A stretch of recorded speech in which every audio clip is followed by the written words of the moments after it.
Hi friends, welcome back. तो अभी हम जो देख रहे हैं video, that's going to be amazing. Video है I spend 3 days in Sanskrit speaking village of India. मजा आ गया। हुई, मुझे तो पता ही नहीं था ऐसा कोई विलेज भी है कि वहाँ पे मैंने भी इस संस्कृत पे थोड़ी रिसर्च की थी, हैं? इन सेंस रिसर्च नहीं कह सकते, मैंने देखने की कोशिश की थी कि क्या कोई ऐसी जगह है? संस्कृत का ट्रेंड इंक्रीज हो रहा है कि डिक्रीज हो रहा है। अनफॉर्चुनेटली इंक्रीज नहीं हो रहा। नहीं हो रहा होगा। मुझे लोग मतलब उसमें लिखने में था कि पहले कई विलेजेस थे, एक नहीं था, मल्टीपल थे। अब अभी भी मल्टीपल हैं मगर कम होते जा रहे हैं, विच वाज अनफॉर्चुनेट। मुझे लग रहा था कि इंक्रीज हो रही होगी संस्कृत, और ऐसा नहीं हो रहा। अभी नहीं, वो तो उसके लिए बिल्कुल कुछ करना पड़ेगा जिसकी वजह से वो उभरे। क्योंकि हमारे टाइम से अगर देखो, अब संस्कृत डाउन ही जा रही होगी। पहले स्कूलों में होता था कि आपके पास ऑप्शन होता था, आपको संस्कृत लेनी है या हिंदी लेनी है। तो हम एक सेक्शन होता था खाली संस्कृत का, बाकी सारे हिंदी के सेक्शंस होते थे। अब देखो, अब के टाइम में कोई संस्कृत लेगा ही नहीं, कोई फॉरेन लैंग्वेज ले लेंगे लोग। वही बात है। तो चलो वीडियो शुरू करते हैं। वीडियो शुरू करने से पहले अगर आप चैनल पर नए हो और आपने अभी तक सब्सक्राइब नहीं किया तो जल्दी से पहले सब्सक्राइब के बटन और बेल आइकन को क्लिक कर लो, ताकि आपको हमारे सारे न्यू वीडियोस के नोटिफिकेशन मिल जाए जैसे हम अपलोड करें। अगर आपको वीडियो पसंद आता है प्लीज लाइक एंड शेयर। चलिए शुरू करते हैं। अरे वाह, ये है विलेज।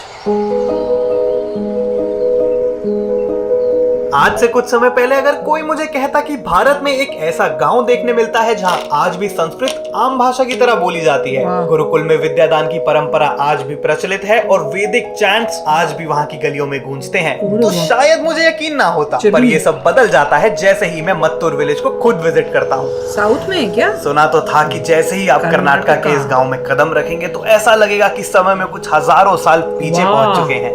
इंटरनेट पर बहुत सारे वीडियोस तो हैं इस गांव के बारे में, पर मुझे ये एक्सपीरियंस खुद जीना था, इसलिए बस यूं ही एक दिन पहुंच गया मैं तुंगा नदी के किनारे बसे इस गांव में। ये देखो, ये स्काई है, ये और ये विलेज। इस सुनहरी सेटिंग के अंदर ना जितना ये गोल्डन और जितना ऑरेंज स्काई लग रहा है, वहाँ पे मैं देख रहा हूँ तो मेरे को लग रहा है कि मैं समय में 1-2 हज़ार साल पीछे आ गया हूँ। इतना सही लग रहा है ना। ये कैमरा भी काम नहीं करेगा क्योंकि लाइट बहुत कम हो चुकी है। ऐसा फोटो लेके कच्ची दिखाता कि ओ हो कल दिखाऊंगा। कितना बेहद खूबसूरत लग रहा है। समय में पीछे आ गए। भारत ऐसा ही था जो भी हम यहाँ पर इन गाँव के अंदर आके देख सकते हैं। मन तो था मेरा कि कम से कम 3 से 4 दिन यहाँ बिताऊं, मगर दिक्कत ये थी ना तो इस गांव में कोई होटल है और ना ही आसपास कहीं और रुकने की कोई सुविधा।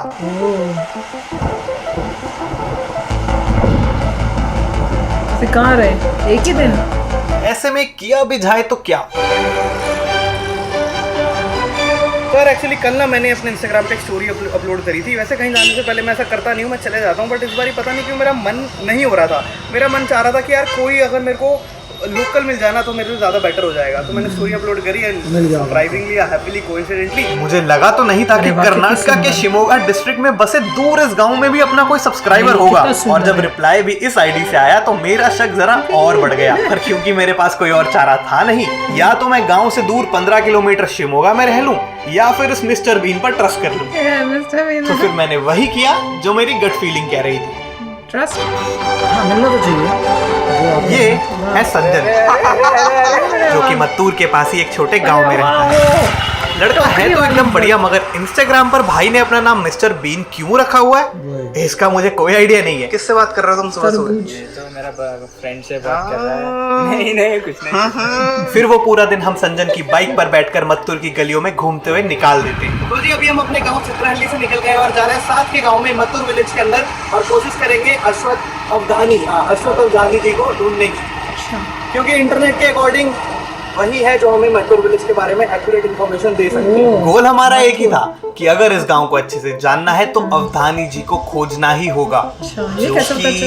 ये अरे वाह, स्कूटर वूटर भी सब है। तो यहाँ बड़ी कोशिशों के बाद भी हमें मिल नहीं पाते हैं। मुझे लगता ये है, मिल नहीं पाते क्यों? वो नहीं थे। हम यहाँ पर ऐसे गली से निकल रहे हैं ना, तो वैदिक चैंट्स की आवाज़ आ रही है। घरों में प्रैक्टिस हो रही है। इस वाले घर में हो रही है पीछे। हमने पूछा भी क्या हम देख सकते हैं, बट उन्होंने मना किया। उन्होंने बोला आप वैदिक टीचिंग्स को करते हुए कराते हुए नहीं देख सकते, ना ही फिल्म कर सकते हो, बट वैसे कर सकते हो, वैसे फ्री हो, आप गाँव घूमो, संस्कृत की स्टडी जो हो रही है वो आप देख सकते हो, बट वैदिक टीचिंग्स नहीं देख सकते। ठीक है कोई बात नहीं। तो हम देखते देखते सीखनी पड़ेगी आपको। मन हल्का उदास तो हुआ था क्योंकि ये सब देखने का मेरा बहुत ही ज्यादा मन था। तभी संजन मुझे नदी के उस पार साथ वाले गांव में चलने को बोलता है जहां हमें ये पाठशाला मिलती है। अरे वाह। ये है मत्तूर के साथ का ही गांव छोसहल्ली और यहाँ भी मत्तूर की तरह ही वैदिक पाठशाला है। सर ऐसे हम गांव घूम रहे थे, घूमते घूमते हमें एक पाठशाला दिखी है, हाईवे के किनारे ही है। यहाँ पे अभी 3 शिष्य थे जो पढ़ाई कर रहे थे, ऋग्वेद पढ़ रहे थे वो। वाह कमाल है। One should remove his syllabus। उन्होंने कुछ बोला भी तो बताते हैं कि वो 9 साल की उम्र से पढ़ रहे हैं, अभी 17 साल आई है, 3 साल और पढ़ना है, तो टोटल 11 साल उन्होंने को ऋग्वेद पढ़ना है। कमाल है। तो अभी आपको मिलता है नहीं पढ़ाई नहीं 20 साल जब एक बार पढ़ाई हो गया तो अगर आप एग्जाम देंगे, अगर वो क्लियर कर लिया आपने तब आपको काफ़ी सही है। और हम जैसे जैसे जा रहे हैं गांव के अंदर ना, तो एक्साइटमेंट बढ़ती जा रही है क्योंकि कुछ नया देखने को मिल रहा है। कमाल का है यार। मैंने तो नहीं देखा कभी। बहुत सही, आगे चलते हैं और देखते हैं। गुरुकुल के विषय में अभी भी मन और बातें जानना चाहता था, पर अभी गुरुजी पाठशाला में थे नहीं, तो हम वापस गांव की ओर चल देते हैं। गाँव भी सर एक्चुअली स्कूलों के अंदर फर्स्ट क्लास से ही बच्चों को संस्कृत पढ़ाई जाती है अच्छे से, बट हम देखना चाहते हैं, उसको डॉक्यूमेंट करना चाहते हैं। स्कूल में ही तो यार हमारा बैड लक है या फिर लैक ऑफ रिसर्च ही है, क्या हुआ? क्योंकि अभी स्कूल की तो छुट्टियां चल रही है। स्कूल खुलेगा 1 तारीख से, अभी 15 दिन और स्कूल बंद रहने वाला है। गांव वालों से अभी भी मुझे एक दूरी महसूस हो रही थी, खुलकर बात हो ही नहीं पा रही थी। नदी किनारे कुटिया है, ठीक है, उधर एक स्वामी नटेश आनंद जी है, ठीक है जी, वो भी बढ़िया। देख लेते हैं फिर उनको। हाँ, वो अच्छा वाला है। ठीक है ठीक बड़े है। अच्छे क्या है? रौनक साहनी, रौनक रौनक साहनी, रौनक चाली सानी सानी सानी। सानी। लोग मदद तो पूरी कर रहे थे, मगर कैमरा पर बात करने के लिए कोई भी तैयार नहीं हो रहा था। इसलिए संजन और मैं फिर अपना दिमाग चलाते हैं। क्या खाते हैं? भाई आसमान तो एकदम क्रेजी हो गया, बवाल। ओके, अब हम जा रहे हैं कोई बेहतरीन सा व्यू पॉइंट देखने, क्योंकि ऐसी सुंदरता आप चाहते हैं कि हम आपको अच्छे से दिखा दें। बीतते हुए समय के साथ साथ अपने भारत के कल्चर और ट्रेडिशन को समझने की एक होड़ सी लग गई है मेरे मन में। इसलिए खिंचा चला जाता हूँ मैं ऐसी जगहों पर जहाँ सालों पुरानी परंपराओं की आज भी बहुत मान्यता है। बारिश तो बहुत हो गई, बारिश हो पूरा हम वहाँ पर ठंडे से तो मारा। भी गए। वाह, मन करता है कि बस कैसे भी करके इन सबको अपने कैमरे के थ्रू डॉक्यूमेंट करता हूँ। तो यार बारिश तो एक्चुअली पूरी तरह से रुकी नहीं है, तो तो हम हल्की हल्की बारिश में से एक तो पता नहीं क्यों जी बढ़ रही है मेरी। खैर हल्की हल्की बारिश में हम चलना शुरू कर रहे हैं। फिर उसके लिए चाहे मुझे ऐसी बारिश में भीगते हुए ही क्यों ना जाना पड़े। भाई बंद हो गया, ओ पानी चला गया। मजा आता है।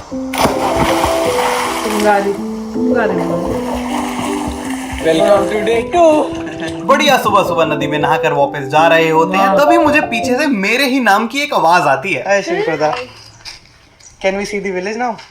ओके। ये है श्री प्रदा और ये मत्तूर की ही रहने वाली हमारी एक सब्सक्राइबर है जो कि कोइंसिडेंटली हमें मिल जाती है। Usually what language do they communicate in? Our native language is Sanketi. Sanketi, right. I told you na, not Kannada. Not Kannada. Not It's Kannada. not Kannada. संकेती भाषा संस्कृत, तमिल, तो मैं कन्नड़ा और तेलुगु का एक मिक्सचर संस्कृत टाइप है लग जो रही कि है। इस गांव के लोग ही बोलते हैं। आज जब पूरे देश में संस्कृत भाषा को एक डाइंग लैंग्वेज बुलाया जाता है, तो यहाँ इतने सालों के बाद भी कॉम्बिनेशन ये है, भाषा संस्कृत का, जीवित प्योर कैसे संस्कृत नहीं है। हाँ, बहुत अच्छा प्रश्न है।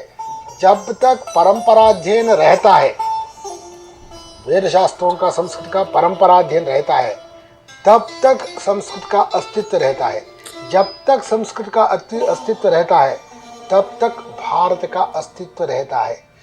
क्योंकि लिए भारत का आत्मा संस्कृति, अस्तित्व संस्कृति ही है। भारत का महत्व भी यही है। भारत का आत्मा, भारत का अस्तित्व, भारत का संस्कृति, संस्कृति ही है। संस्कृति ही है। वही डाइंग हो रही है। Need to do something. ऐसा कहते हैं कि किसी देश का संस्कृति खत्म करना हो तो उसका लैंग्वेज को आपको खत्म कर देना है। हाँ, इसलिए जब अंग्रेज आए थे तो वो उनको अंग्रेजों ने हमको जो सिलेबस माध्यम पद्धति दिया, परंतु गुरु शिष्य पद्धति पहले थे, उसको उनको नाश कर उन्होंने जो आंग्ल माध्यम पद्धति उसको दिया। इससे हमारा संस्कृत के ऊपर बड़ा आघात हुआ। इसलिए मैं बोलता हूँ, गुरु शिष्य परंपरा से, पिता पुत्र परंपरा से जो अध्ययन अब हो रहा है, उस पर आकर अध्ययन कीजिए, उसको बचाइए, उसको पोषण कीजिए, उसको बढ़ाइए, तब भी हमारा संस्कृति बच सकता है, हमारा भारत का संस्कृति महत्व आत्मा अस्तित्व बचा सकते हैं। नहीं तो अन्य देश का हमारा भारत देश का कोई व्यत्यास नहीं रहता है। ये भारत कैसे दुनिया संस्कृत में बोला है क्या? किधर व्यवस्था ये क्या दे रहे केले? हाँ जी हाँ जी हाँ जी, इनके घर पर ही रुका हूँ मैं इनके साथ। तो शुभम। हाँ जी, तो जी हमें अपना पहला इंटरव्यू तो मिल गया है, साथ में 2 केले मिल गए हैं, खाने के लिए बहुत टेस्टी है।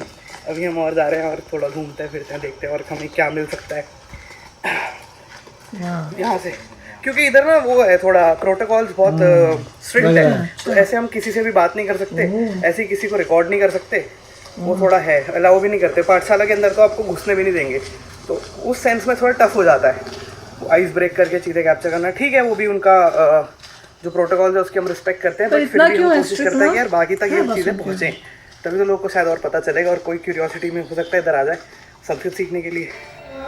तीसरे दिन की सुबह थी और अब समय आ गया था वापस पाठशाला जाकर गुरुजी से मिलने का। शिष्य हैं जो बच्चे पढ़ाई कर रहे हैं, तो बड़े ही अच्छे हैं, बड़े ही काइंड है। हम यहाँ पर बैठे हैं तो उन्होंने कहा ऐसे मत बैठो, कॉफ़ी वॉफ़ी पी लीजिए। पहले हमने मना कर दिया, फिर उन्होंने आधे घंटे बाद फिर से पूछा, फिर जी ललचा गया। पहली रात जो हम बारिश में भीगते भीगते गए थे वो इसके लिए गए थे। अरे वाह। शहर शिमोगा के गांव होसहल्ली में ये गायत्री वेद पाठशाला है। यहाँ पर ऋग्वेद, यजुर्वेद, संस्कृत व्याकरण, मीमांसा आदि पढ़ाया जाता है। यहाँ हम अन्य स्कूल जैसे कोई फीस या डोनेशन नहीं लेते हैं। हमारी संस्कृति और परंपरा को बचाने के लिए ये गांव सब कुछ कर रहा है। हमें नहीं पता यह कब तक ऐसे ही चल पाएगा, पर हम भगवान से प्रार्थना करते हैं कि उनकी कृपा से ये सालों पुरानी गुरुकुल की परंपरा आने वाले वर्षों में भी चलती रहे और ज्यादा से ज्यादा शिष्य इस वेद पाठशाला में दाखिला ले। यार जो मेरे को ऊपर पहनना था अपर बॉडी पे, वो वाला ना मेरा ये था, बहुत छोटा आ गया था, तो उन्होंने अपने वहाँ से निकाल के दे दिया, बोला पहन लो, और उन्होंने फिर मेरे को दे ही दिया, बोला पहना अच्छा सूट कर रहा है। उसको पंचा बोलते हैं, मेरे को पता नहीं था। मॉडर्नाइजेशन अच्छा है पर अपने कल्चर की रूट्स को भुला देना जरा अच्छा नहीं है, वरना इस दुनिया में अपनी कोई आइडेंटिटी बचती नहीं है। इसलिए जब कभी भी मैं ऐसी जगहों पर आता हूँ तो दिल को बड़ा अच्छा लगता है। तो मैं यार यहाँ बैठा हुआ था नदी किनारे ना, तो ये राघव भाई आए और ये बैंगलोर में रहते हैं। इन्होंने मेरे को वहाँ कहीं से देख लिया और ये हेलो बोलने आ गए, तो उन्होंने बोला मेरे को व्लॉग में डालना। हेलो, अपना अपना नाम बोल दो। अभिराम, अभिराम, राघव, सिद्धार्थ, संजन और मैं रौनक। ओ एक और भाई आ गया, आपका नाम वशिष्ठा। ठीक है, सबकी तरफ से हेलो बोलो, कमेंट कर दो, कमेंट कर दो, सब्सक्राइब कर दो, शेयर कर दो। सब टैलेंटेड है। ठीक है, बाय बाय बाय बाय, ध्यान रखो अपना, bye bye bye bye bye bye bye bye, tata. Crazy experience रहा।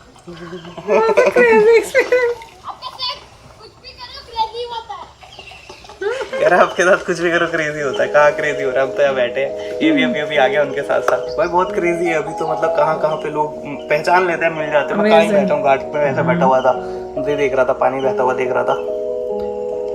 क्या ही है क्रेजी। तो अरे मेरी आखिरी शांति गाँव के अंदर, और मेरे को देखो कौन मिला। कौन? चीन चीन चीन। अरे वाह, हम तीसरी बार मिल रहे हैं, चौथी बार मिलना दिखा ही है। चलो बाय बाय, मैं जा रहा हूँ। ठीक है भाई, और फिर मुलाकात कभी थोड़े सालों बाद होगी।